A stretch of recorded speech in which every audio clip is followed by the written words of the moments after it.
Dracula, Chapter 27, Mina Harker's Journal, 1st of November. All day long we have travelled, and at good speed. The horses seem to know that they are being kindly treated, for they go willingly their full stage at best speed. We have now had so many changes, and find the same things so constantly, that we are encouraged to think that the journey will be an easy one. Dr. Van Helsing is laconic. He tells the farmers that he is hurrying to Bristol's, and pays them well to make the exchange of horses. We get hot soup, or coffee or tea, and then off we go. It is a lovely country, full of beauties of all imaginable kinds, and the people are brave and strong and simple, and some full of nice qualities. They are very, very superstitious. In the first house we were stopped, when the woman who served us saw the scar upon my forehead. She crossed herself and put 2 fingers towards me to ward off the evil eye. I believe they went to the trouble of putting an extra amount of garlic into our food, and I can no longer abide garlic. Ever since then I have taken care not to take off my hat or veil, and so I have escaped their superstitions. We are travelling fast, and as we have no driver with us to carry tales, we go ahead of scandal. But I dare say that fear of the evil eye will follow hard behind us all the way. The professor seems tireless. All day he would not take rest, though he made me sleep for a long spell. At sunset he hypnotized me, and he says that I am answering as usual, darkness, lapping water, and creaking wood. So our enemy is still upon the river. I am afraid to think of Jonathan, but somehow I have now no fear of him, or for myself. I write this while we wait upon the farmhouse for the horses to be gotten ready. Dr. Van Helsing is sleeping, poor dear. He looks very tired and old and grey, but his mouth is set as firmly as a conqueror's. Even in his sleep he is instinct with resolution. When we have well started, I must make him rest whilst I drive. I shall tell him that we have days before us, and he must not break down, and most of all his strength will be needed. All is ready, and we are off shortly. 2nd November morning. I was successful, and we took turns driving all the night. Now the day is upon us, bright though cold. There is a strange heaviness in the air. I say heaviness for want of a better word. I meant that it oppresses us both. It is very cold, and only our warm furs keeps us comfortable. At dawn Van Helsing hypnotized me. He says I answered darkness, creaking wood, roaring water. So the river is changing as they ascend. I do hope that my darling will not run any chance of danger, more than need be, but we are in God's hands. 2nd of November, that night. All day long driving. The country gets wilder as we go, and the great spurs of the Carpathians, which at Vesti seemed so far from us, and so low upon the horizon, now seem to gather around us and tower in the front. We both seem in good spirits. I think we make an effort each to cheer the other. In doing so we cheer ourselves. Dr. Van Helsing says that by morning we shall reach the Bargo Pass, and the houses are very few here now. The professor says that the last horses we got will have to go on with us, as we not be able to change. We got 2 in addition to the 2 we changed, so that now we have a rude 4 in hand. The dear horses are patient and good. They give us no trouble. We are not worried with other travellers, and so even I can drive. We shall get to the pass in daylight, for we do not want to arrive before. So we take it easy, and have each a long rest and turn. But what will tomorrow bring to us? We go to seek the place where my poor darling suffered so much. God grant that we may be guided aright, and that he will deign to watch over my husband, and those dear to us both, and who are in such deadly peril. As for me, I am not worthy in his sight. Alas, I am unclean to his eyes, and shall be until he may deign to let me stand forth in his sight as one of those who have not incurred his wrath. Memorandum by Abraham Van Helsing, 4th of November. This to my old and true friend John Seward, M.D. of Purfleet, London. In case I may not see him, it may explain. It is morning, and I write by a fire, which all the night I have kept alive, Madame Mina aiding me. It is cold, cold, so cold that the grey heavy sky is full of snow, which when it falls will settle for all winter as the ground is hardening to receive it. It seems to have affected Madame Mina. She has been so heavy of head all day that she was not like her health. She sleeps and sleeps and sleeps. She, who is usual so alert, have done literally nothing all the day. She even have lost her appetite. She make no entry into her little diary, she who writes so faithfully at every pause. Something whispered to me that all is not well. However, tonight she is more vif. Her long sleep all day have refreshed and restored her, for now she is sweet and bright as ever. At sunset I tried to hypnotize her, but alas, no effect. The powers continued to grow less and less with each day. Tonight it failed me altogether. Well, God's will be done, whatever it may be and whithersoever it may lead.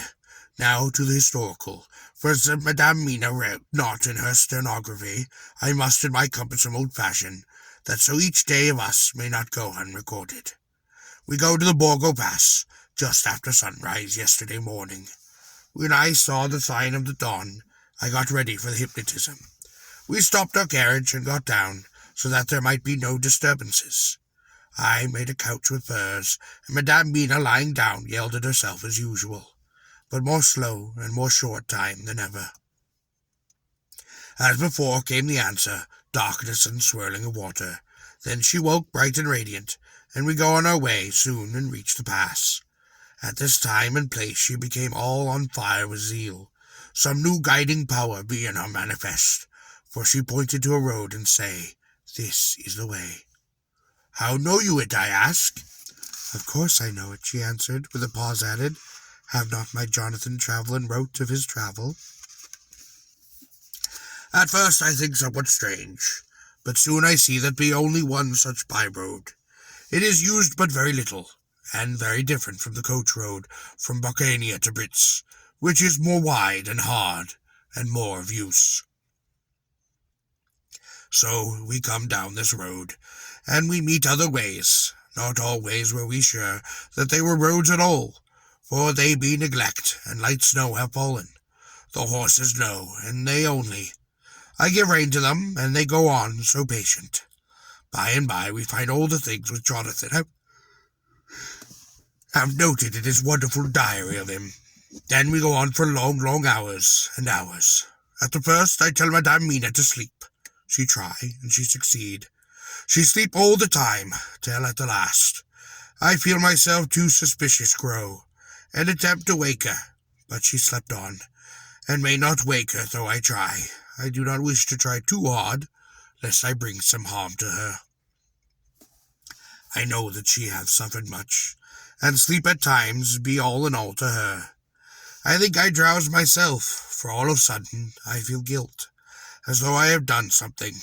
I find myself bolt up, reins in my hand, and the good horses go along, jog, jog, just as ever. I look down and find Madame Mina still asleep. It is not now far off sunset time, and over the snow the light of the sun flow in big yellow flood, so that we throw great long shadow on where the mountain rise too steep. For we are going up, and all is oh so wild and rocky, as though it were upon the end of the world. Then I arose Madame Mina. This time she waked with not much trouble.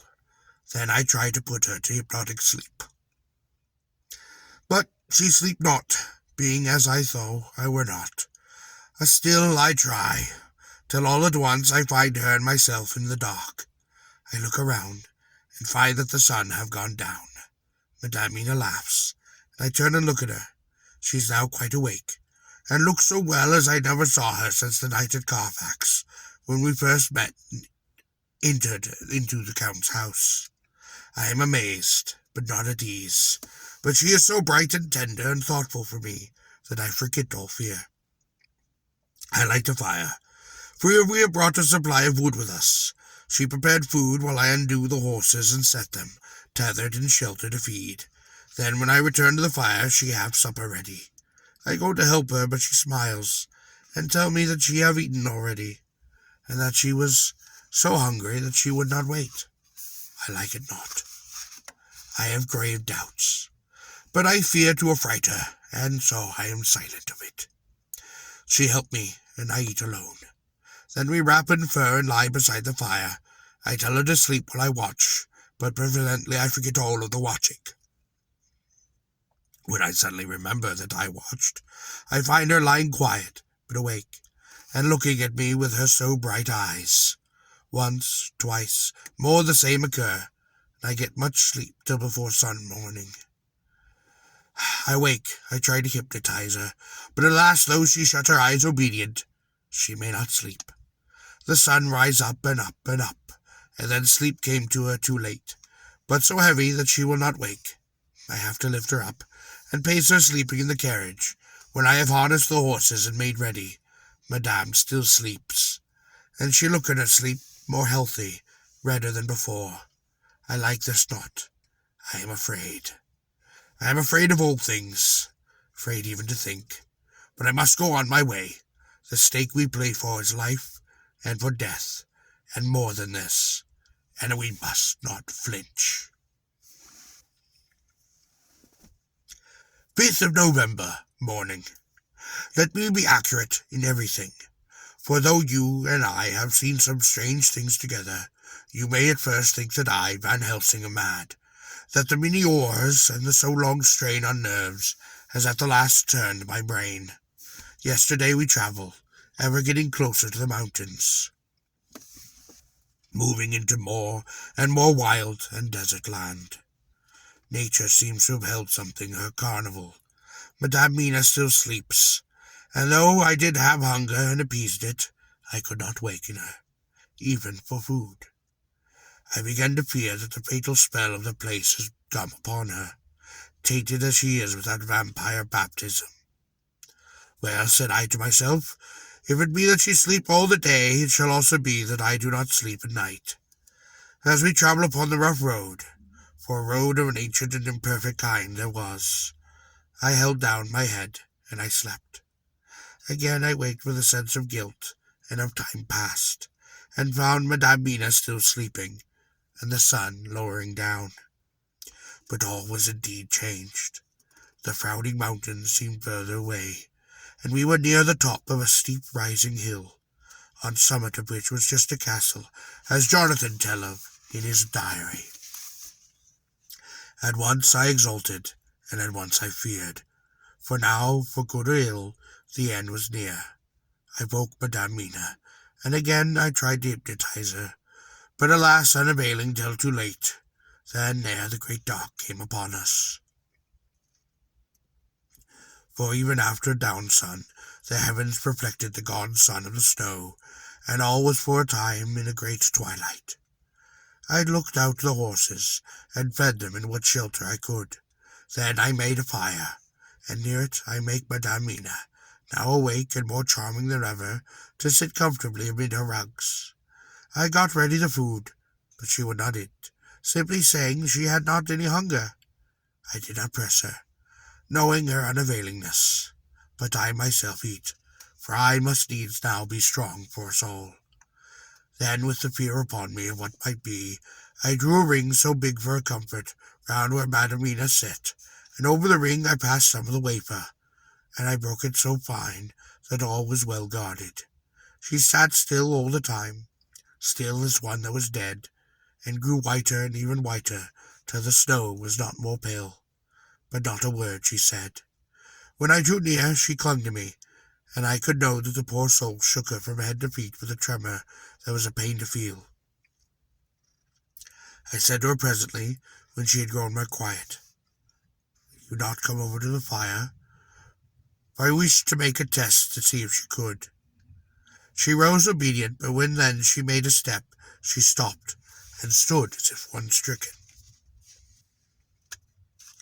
"Why not go on?" I asked.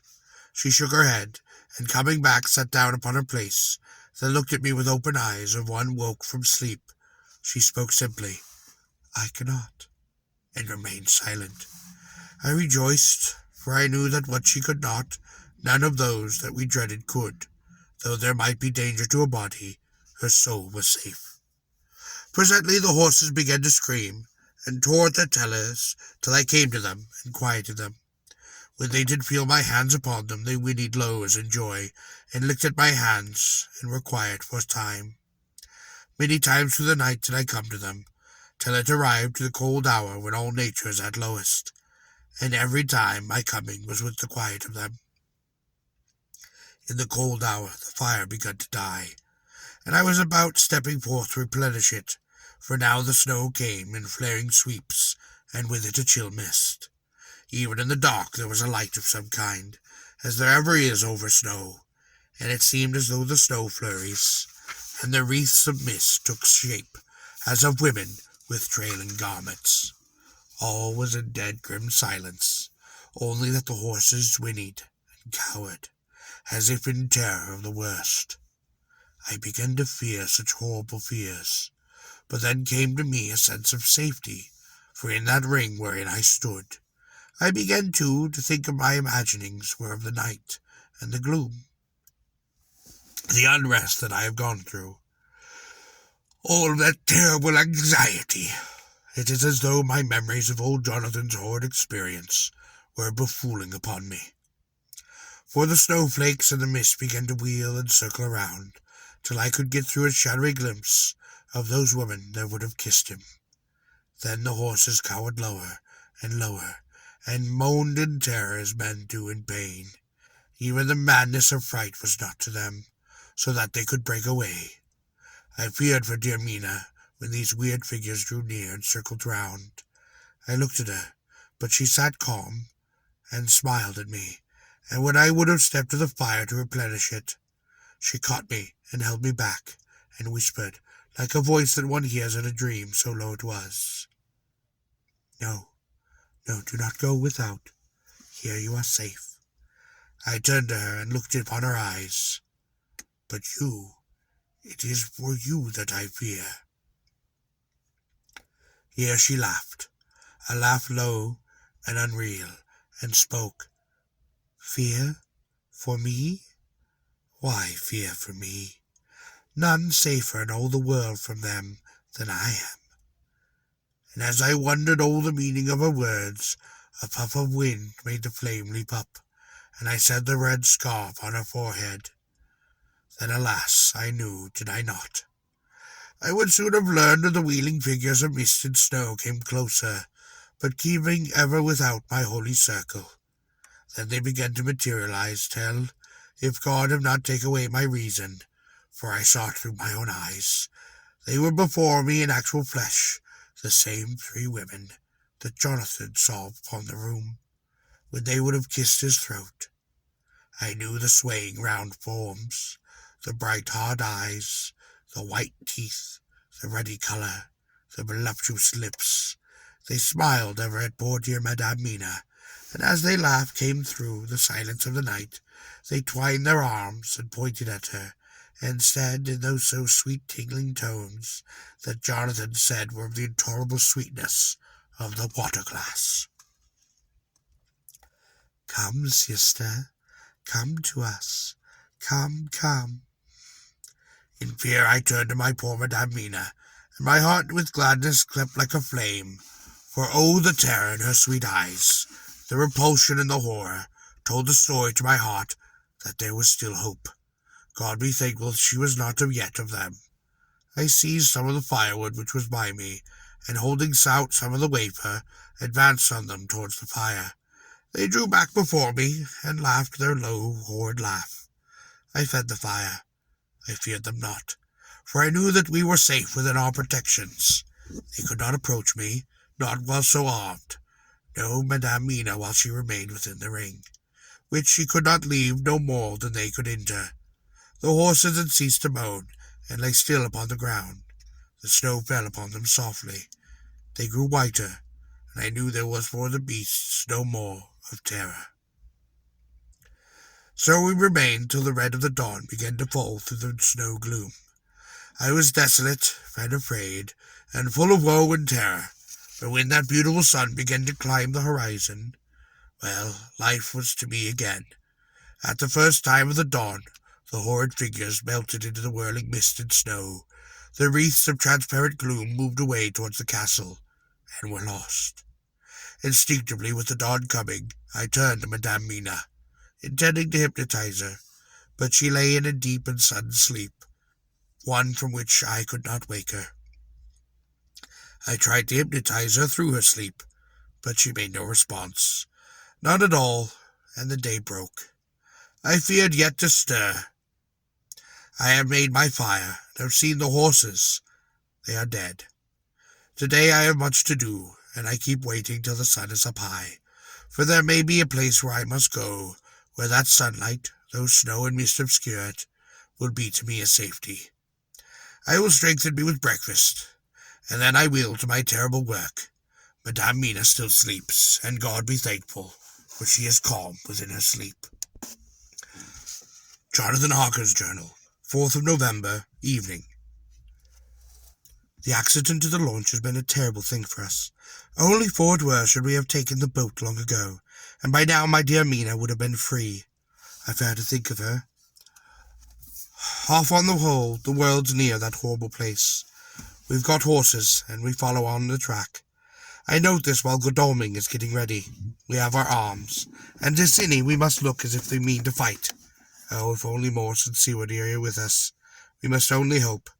If I write no more, well, goodbye, Mina. God bless and keep you. Dr. Seward's Diary, 5th of November.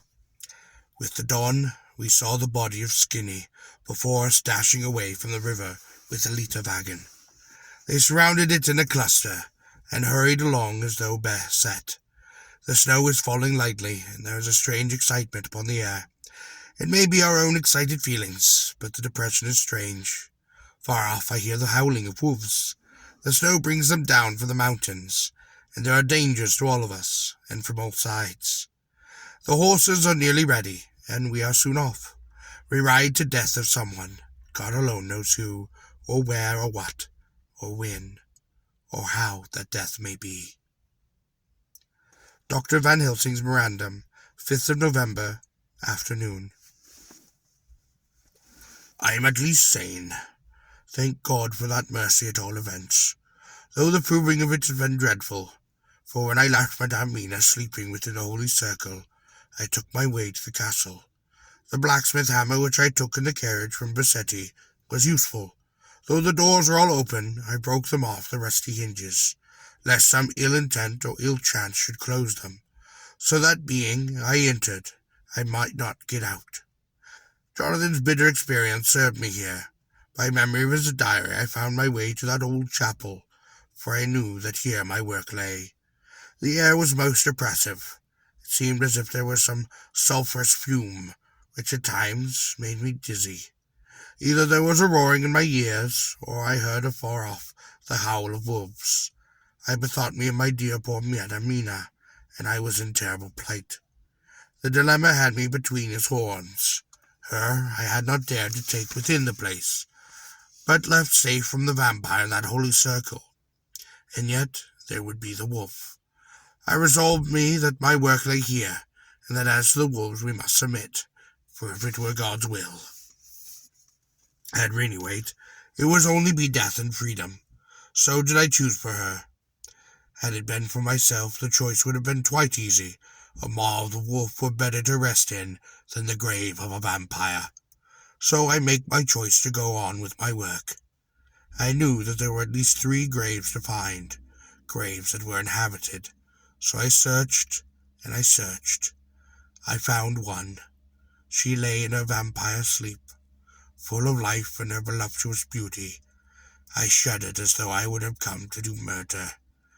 Oh, I doubt not that in old time, when such things were, many a man who set forth to do such a task as mine, found at last his heart would fail him, and then his nerve. So he would delay, and delay, till the mere beauty and the fascination of the wanton undead would have hypnotized him, and he remained on and on till sunset came, and the vampire sleep be over. Then the beautiful eyes of that fair woman would open, and look of love, and the voluptuous mouth present to a kiss. Men are weak. And there remained one more victim upon the vampire fold, one more to swell the grim and grisly ranks of undead. There is some fascination, surely, when I am moved by the mere presence of such an one, even lying as she lay in a tomb fretted with age and heavy with the dust of many centuries. Though there be that horrid order which is the lairs of the counts have had, yes, I was moved, I, Van Helsing, with all my purpose, with my motive for hate. I was moved to a yearning for delay, which seemed to paralyze my faculties and to clog in my very soul. It may have been that the need of natural sleep and the strange oppression of the air were beginning to overcome me. Certainly it was that I was lapsing into sleep, the open-eyed sleep of one who yields to a sweet fascination, when there came through the snow-stilted air a long, low wail, so full of woe and pity that it woke me like the sound of a clarion. It was the voice of my dear Madame Mina that I heard. So I braced myself to my horrid task, and found by wrenching my tomb-tops one other of the sisters, the other dark one. I dared not pause to look upon her as I had her sister, lest once more I should begin to be enthralled. But I go on searching until, presently, I find on a high great tomb, as if made to one much more beloved than all the other fair sisters, which, like Jonathan, I had seen to gather herself out of the atoms of the mist. She was so fair to look on, so radiantly beautiful, so exquisitely voluptuous, that the very instinct of man in me, which calls some of my ex to love and to protect one of hers, made my head whirl with this new emotion. But God be thanked, the soul wail of my dear Madame Mina had not died out of my ears, and before her spell could be wrought further upon me, I nerved myself to my wild work. By this time I had searched all the tombs in the chapel, so far as I could tell, and as there had been only 3 of these undead phantoms, I took it that there was no more of the active undead in existence. There was one great tomb, more lordly than all the rest. It was huge and nobly proportioned. On it was written but a single word, Dracula. This, then, was the undead home of the King Vampire, to whose so many more were due. Its emptiness spoke eloquent to make certain that I knew, and before I began to restore these women to their dead selves through my awful work, I laid in Dracula's tomb some of holy wafer, and so banished him from it, undead forever. I then began my terrible task, and I dreaded it. Had it been but one, it would have been easy, comparative. But to slay 3, to begin twice more after I had been through a deed of horror. For if it was terrible with my sweet Lucy, that would it not be with these strange ones, who had survived through centuries, and who had been strengthened by the passing of their years, who would, if they could, have fought for their foul lives. My friend John, it was butcher work. Had I not been nerved by thoughts of their other dead, and of the living over whom hung such a pall of fear, I would not have been able to go on. I trembled, and I tremble even yet, though it is now all over. God be thanked, my nerve did stand.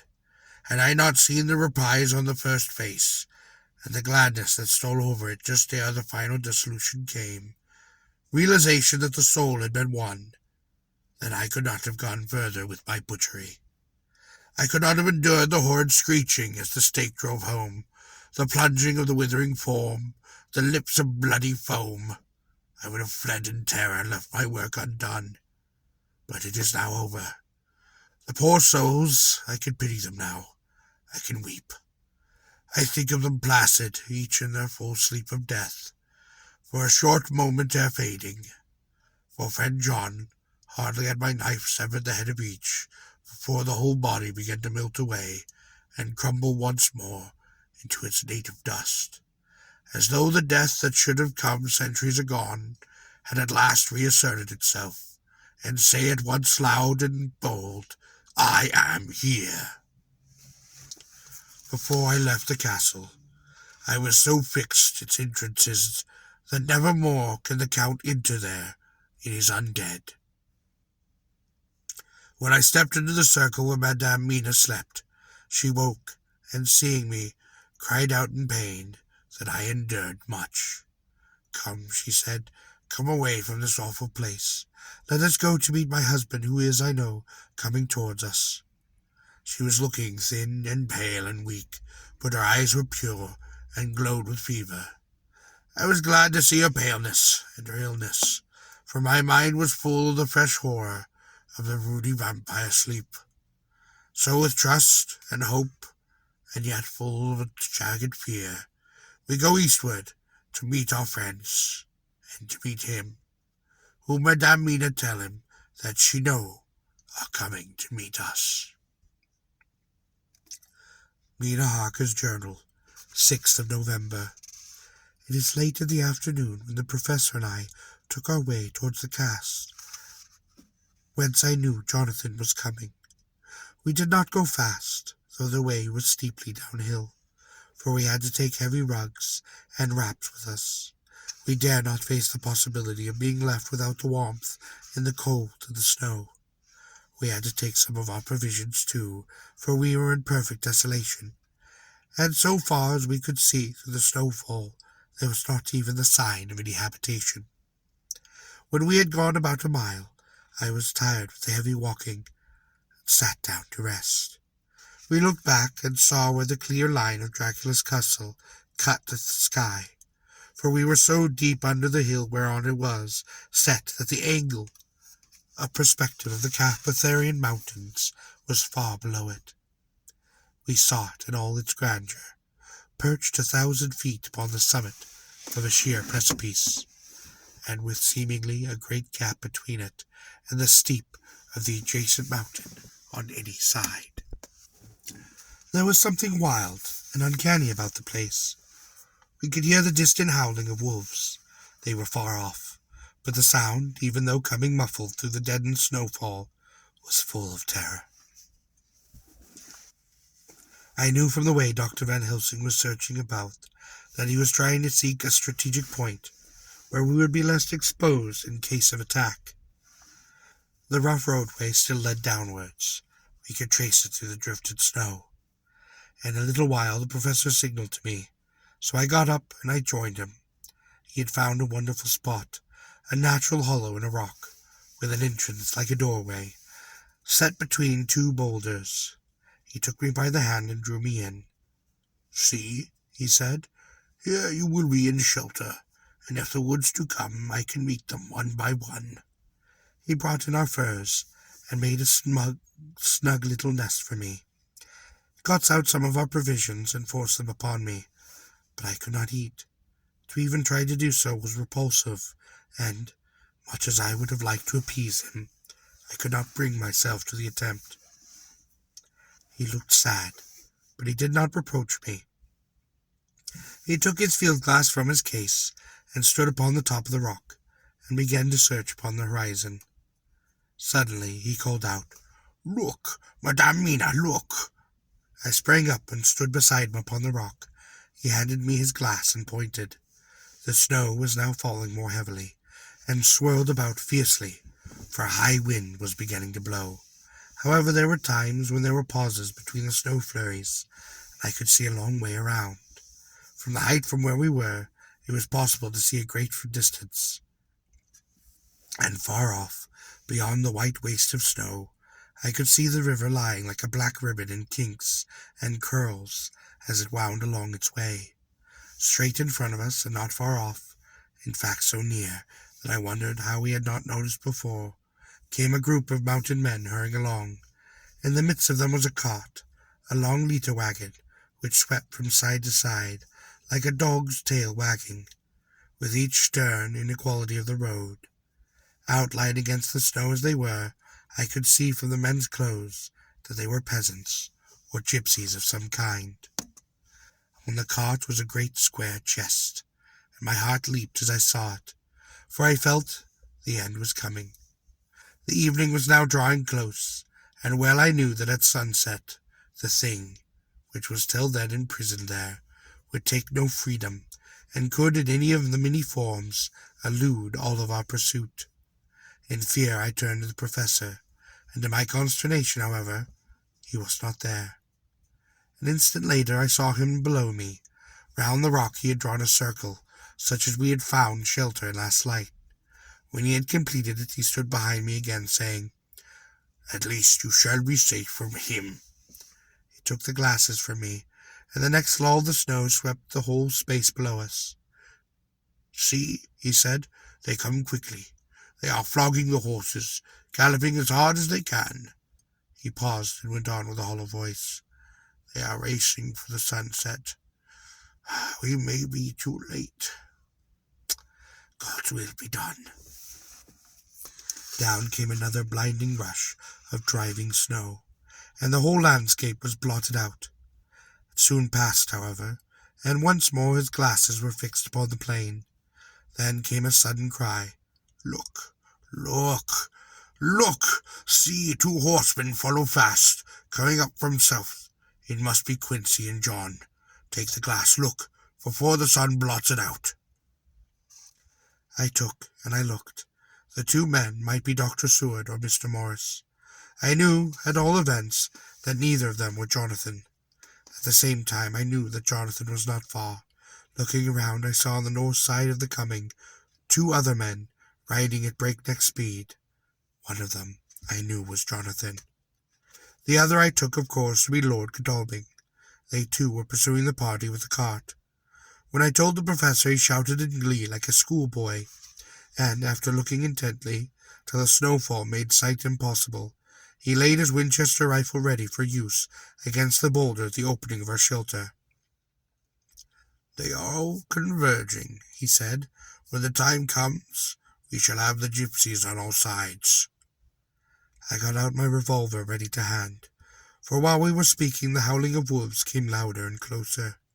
When the snowstorm abated a moment, we looked out again. It was strange to see the snow falling in such heavy flakes so close to us, and beyond, the sun shining more and more brightly as it sank down towards the far mountain tops, sweeping his glass all around, so I could see here and there dots moving singularly and in 2s and 3s, and in large numbers. The wolves were gathering for their prey. Every instant seemed an age whilst we waited. The wind now came in fierce bursts. The snow was driven with fury as it swept upon us in encircling eddies. At times we could not see an arm's length before us, but at others, as the hollow-sounding wind swept by us, it seemed to clear the airspace around us so that we could be afar off. We had of late been so accustomed to watch for sunrise and sunset that we knew with fair accuracy when it would be, and we knew that before long the sun would set. It was hard to believe that by our watches it was less than an hour that we waited in that rocky shelter before the various bodies began to converge close upon us.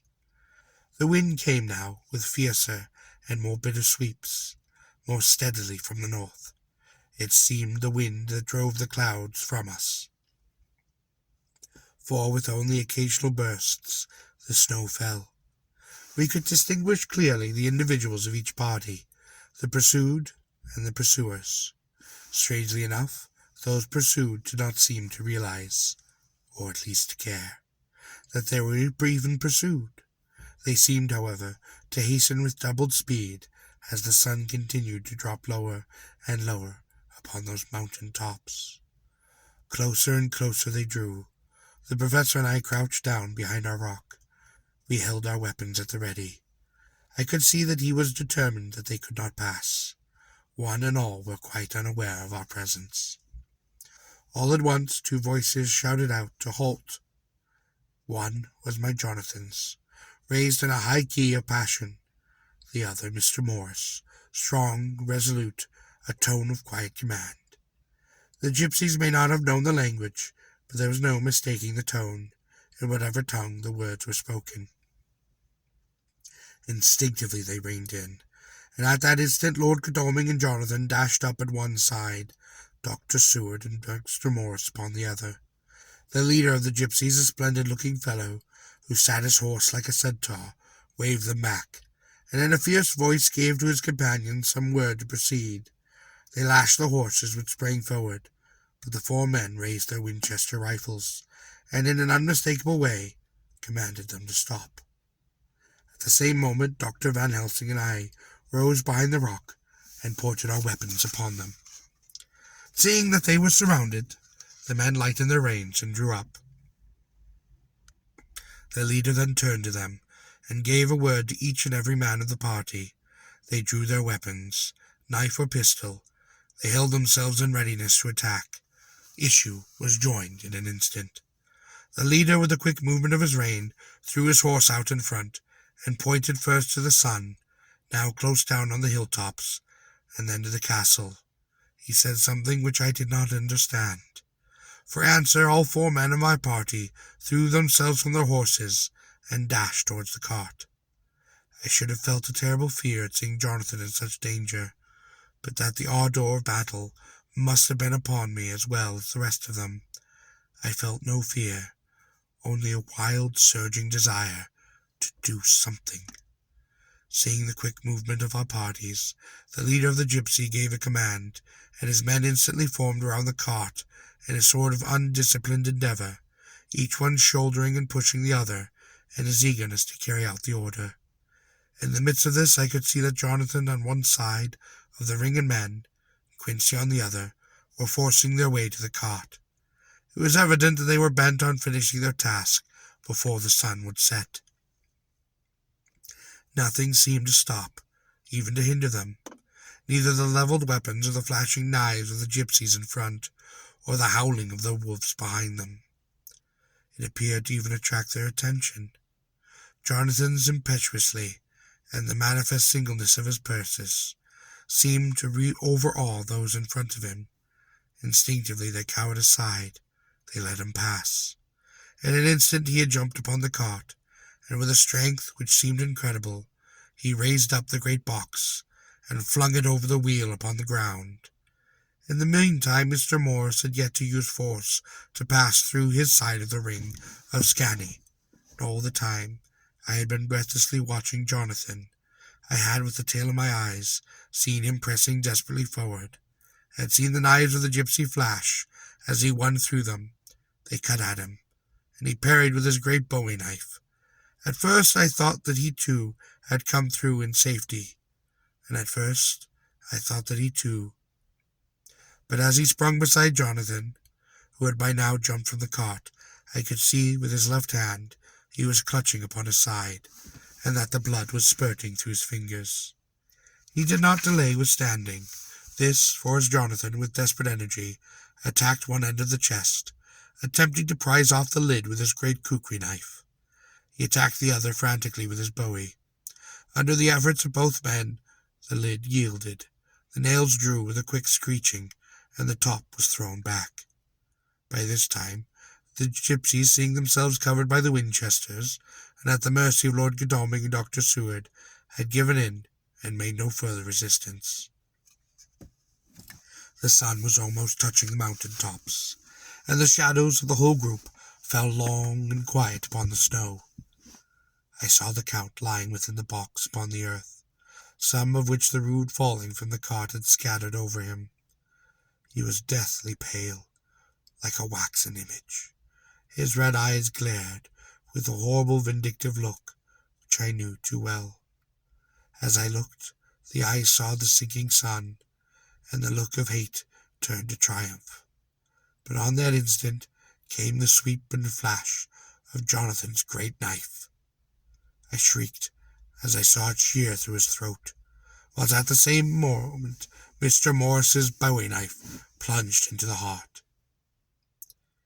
It was like a miracle, but before our very eyes, and almost to the drawing of a breath, the whole body crumbled into dust and passed from our sight.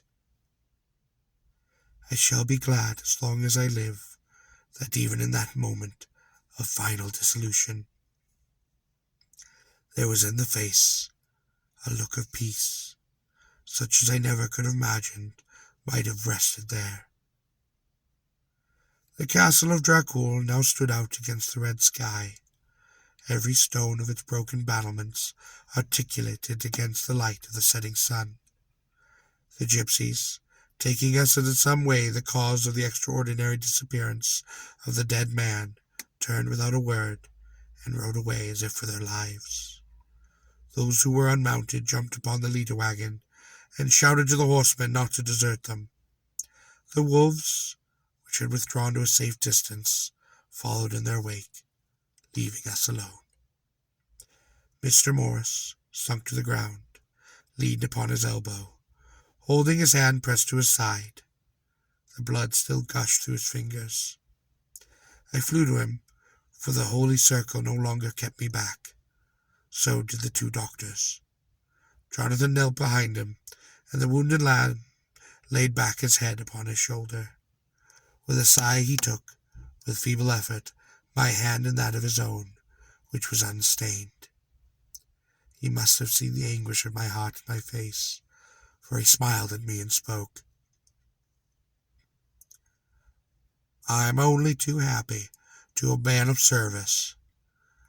"Oh, God!" he cried, suddenly struggling up to a sitting posture and pointing at me.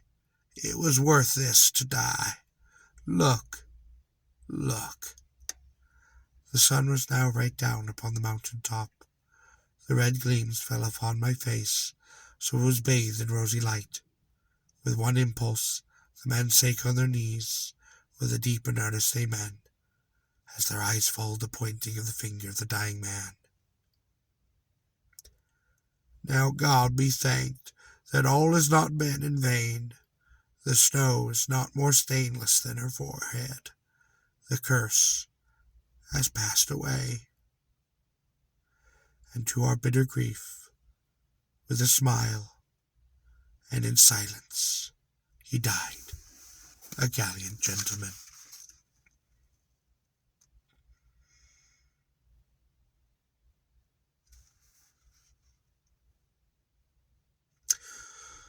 "7 years ago, we all went through the flames, and the happiness of some of us since then is, we think, well worth the pain we endured. It is an odd joy to Mina and to me that our boy's birthday is the same day as that on which Quincy Morris died. His mother holds, I know, the secret belief that some of our brave friend's spirit was passed on to him. His bundle of names links all our little band of men together, but we call him Quincy. In the summer of this year, we made a journey to Transylvania. We went over the old ground which was, and is, to us so full of such vivid and terrible memories. It is almost impossible to believe that the things which we had seen with our own eyes and heard with our own ears were a living truth. Every trace of all that had been has been blotted out. The castle still stood as before. It reared high above a waste of desolation. When we got home, we got to talk of the old times, which we could all look back on without despair, for Godalming and Seward are both now happily married. I took the papers from the safe, where they have been ever since our return so long ago. We were struck with the fact that in all the mass of material for which the record is composed, there is hardly one authentic document, nothing but a mass of typewriting. Except the later notebooks of Mina and Seward and myself, Van Helsing's memorandum, we could hardly ask anyone, even did we wish to accept these as proofs for so wild a story. Van Helsing summed it all up as he spoke, with our little boy Quincy upon his knee. "We want no proofs. We ask none to believe us. This boy will some day know what a brave and gallant woman his mother is. Already he knows her sweetness and her loving care. Later on we will understand how some men so loved her that they did dare much for her sake. Signed, Jonathan Harker.